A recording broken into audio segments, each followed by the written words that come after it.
Hi, I'm Wanda from Alanda Craft, and today we're going to be making these super cute Christmas table runners. Now I've made these out of scraps that are left over from projects from previous years. They're easy to make, and so let's just get on and show you how to do it.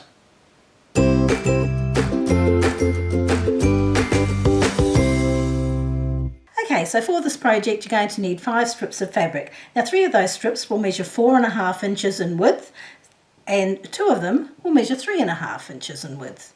Now you're going to cut the length at 32 inches, however I do suggest that you cut it at 34 inches just to give yourself a bit of wiggle room, and we will be trimming this back. Or you can cut across the width of the fabric from selvage to selvage, and that will just be your full length, and we'll be trimming that all back later.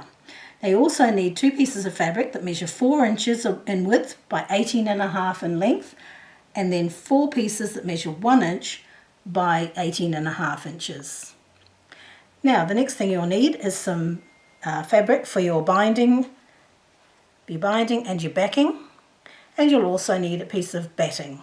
Now don't worry about the measurements because they'll all be on the website where we have step-by-step instructions, and I'll put a link in the description below to that post. So now what you want to do is lay out your strips how you want them to appear in your table runner, and then it's time to sew them together. So I've got them in the order that I want them to appear, and we have a 4.5 inch, a 3.5, 4.5, 3.5, 4.5. Okay, so I'm going to take a 3.5 inch strip and lay it over the 4.5 inch. Match your tops together. We're not worried about selvages at this stage because we will be trimming. And I'm going to sew all the way down the length of that strip using a 1/4 inch seam. Then I'll do the same with the next 2. One over the other. Sew it down with a 1/4 inch seam. Then I'll add that strip and then sew them all together.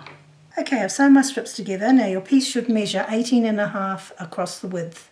Now because I've used width of fabric, I'm going to have to cut the selvages off, and I'll do that by lining up my ruler. I use the seam lines that I've sewn. They're nice and straight, and so now I'm going to cut off the selvages.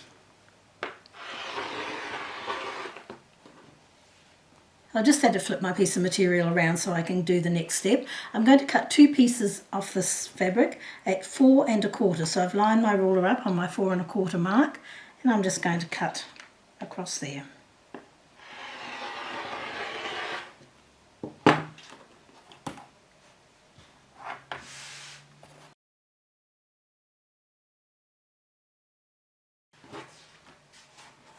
So now I need to cut my next piece at 23.5 inches, and I'll do that now. Now you can just see here that this piece isn't as long as the rest because I didn't have a piece that went the full width of the fabric. So I just used the scrap, and as I say, as long as it was 32 inches minimum, you can get away with doing that. Alright, so I'm going to cut this at 23.5, which I have lined up on my mat, and lined up here. Okay.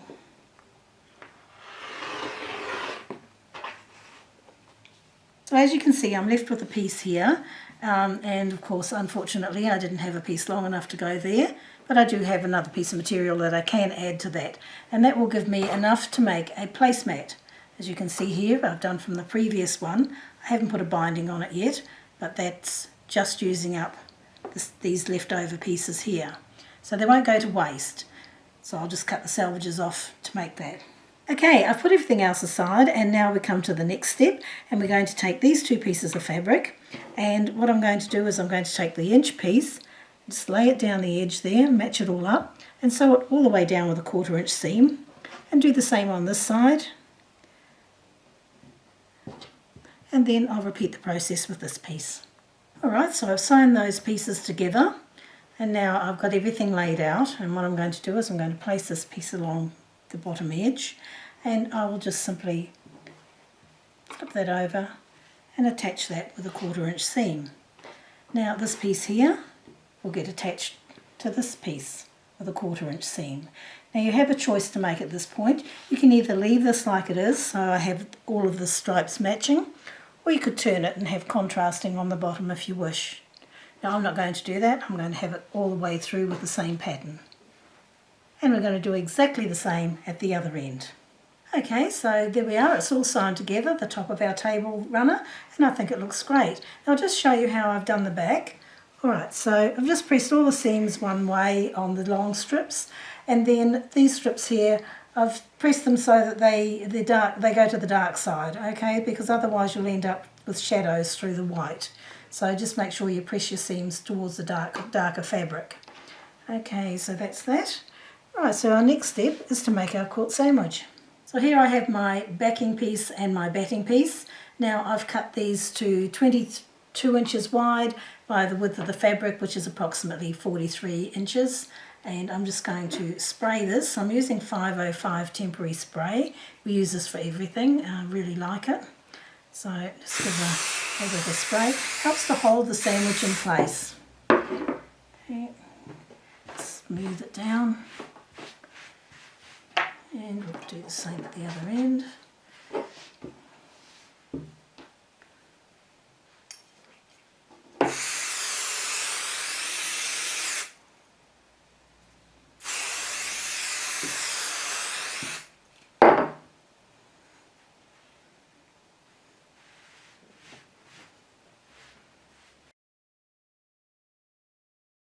Don't keep any wrinkles out of it.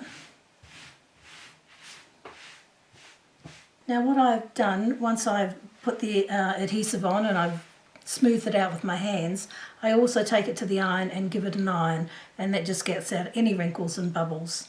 So that's all done. So now what I'm going to do is bring over my top piece, and I'm going to lay that down, making sure that there's a gap all the way around.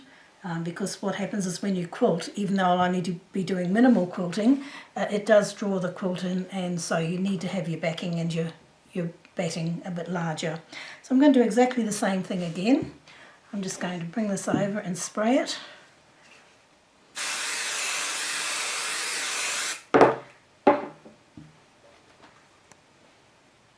Lay it down, smooth it down.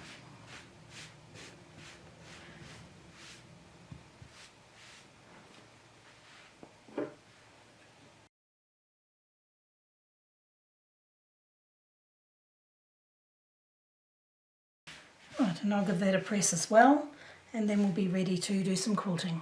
I just want to point out that apart from the temporary adhesive spray, I've also pinned. I just like to make sure I've got maximum security so this doesn't all move about. Now I'm just going to quilt this the same way as I did the other one, and what I did there is I measured 1 inch from this sashing here, and then I did 3 inches all the way along, so there were 7 lots of lines at 3 inches.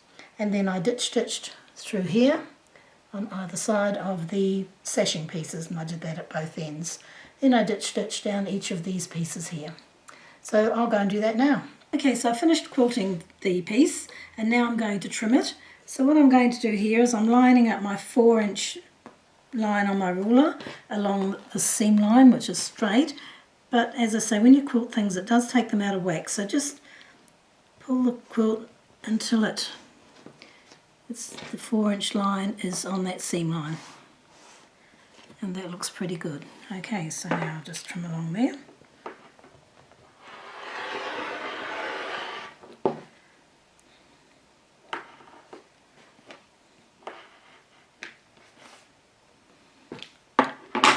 Okay.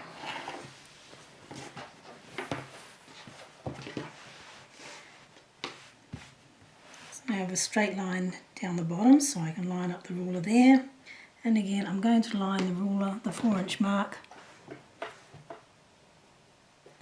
along the seam line, and I'll just adjust as I go and just cut a little bit at a time. That'll be out, but I'm not going up that far at the moment, so just going part the way up.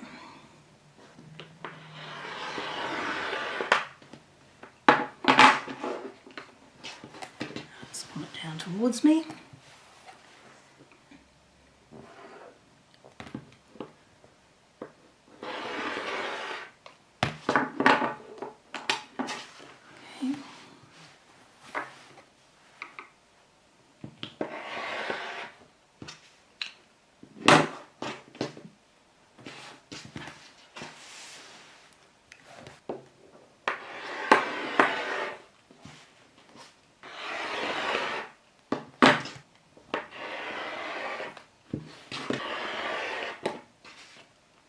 Okay, so now it's all trimmed up, it's time to add the binding. Now we've got a tutorial on how to do binding and I'll put a link in the description below.